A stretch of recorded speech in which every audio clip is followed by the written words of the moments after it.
एक बार की बात है, जंगल के मध्य में, जहाँ हरी-भरी हरियाली और प्राचीन पेड़ उगते थे, वहाँ राजा नाम का एक शानदार शेर रहता था। अपनी शक्तिशाली उपस्थिति और शानदार सुनहरी अयाल के साथ राजा जंगल का निर्विवाद राजा था। जंगल अपने विविध वन्य जीवन के लिए जाना जाता था, सुंदर हिरणों से लेकर चंचल बंदरों और रंगीन पक्षियों तक। सभी राजा की निगरानी में सौहार्द पूर्वक रहते थे। एक दिन जंगल में बड़ी उथल-पुथल मच गई। जिस बारिश से भूमि को पोषण मिलना चाहिए था वह कम थी, और लगातार सूखे ने एक समय संपन्न पारिस्थितिकी तंत्र को त्रस्त कर दिया।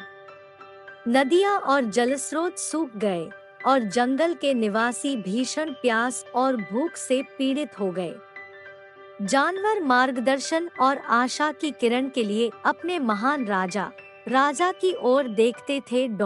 राजा ने अपनी आंखों में ज्ञान की चमक के साथ सभी जानवरों को एक पवित्र बरगद के पेड़ के पास इकट्ठा होने के लिए बुलाया।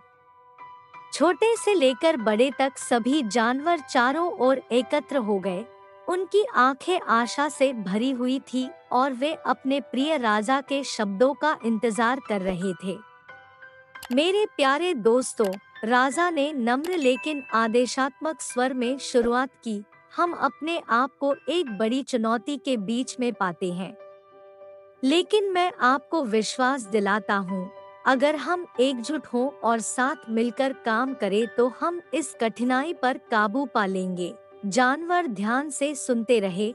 राजा पर उनका विश्वास अटूट था। वे जानते थे कि उसकी ताकत और बुद्धि उन्हें मोक्ष की ओर ले जाएगी। राजा ने प्रत्येक जानवर को उनकी अद्वितीय क्षमताओं के आधार पर विशिष्ट कार्य सौंपे।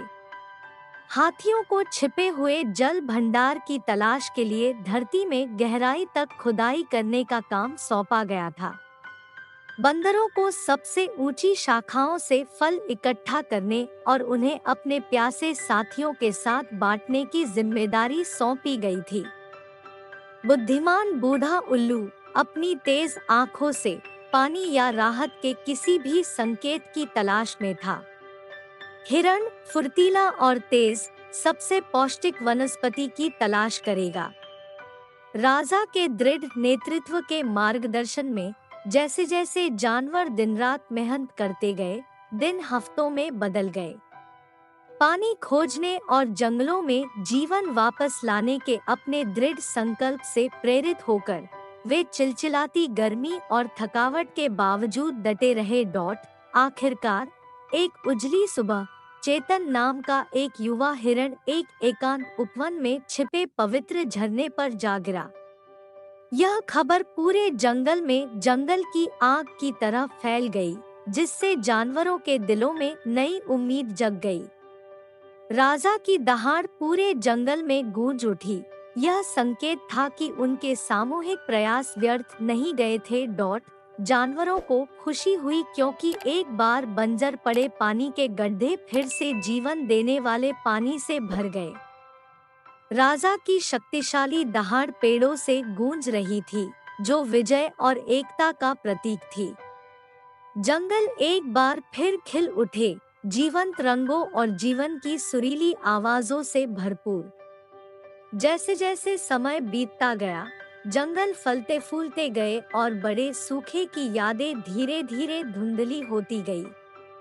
जानवर सद्भाव में रहते थे, जो सबक उन्होंने सीखा था और अपने साझा संघर्ष के माध्यम से जो ताकत उन्होंने पाई थी, उसके लिए आभारी थे। राजा ने विनम्रता और कृतज्ञता के साथ अपने साथी जानवरों को संबोधित किया। मेरे प्यारे दोस्तों, हमने एकता और दृढ़ संकल्प की शक्ति देखी है। इस अनुभव को एक अनुस्मारक बनने दें कि जब हम एक साथ खड़े होते हैं, तो ऐसा कुछ भी नहीं है जिसे हम दूर नहीं कर सकते। जानवरों ने सहमति में सिर हिलाया। उनके दिल अपने बुद्धिमान और महान राजा के लिए प्रशंसा और सम्मान से भर गए। और इस तरह शेर की दहाड़ जंगल में गूंज उठी, जो विजय और एकता की कहानी लेकर आई। यह एक किंवदंती बन गई जो एक पीढ़ी से दूसरी पीढ़ी तक चली गई, जिसने इसे सुनने वाले सभी को एकता के भीतर निहित ताकत और भारतीय वन की स्थायी भावना की याद दिला दी। कहानी से सीख। इस कहानी से हमें यह सीख मिलती है कि एकता से कोई भी कार्य सरलता से पूर्ण किया जा सकता है।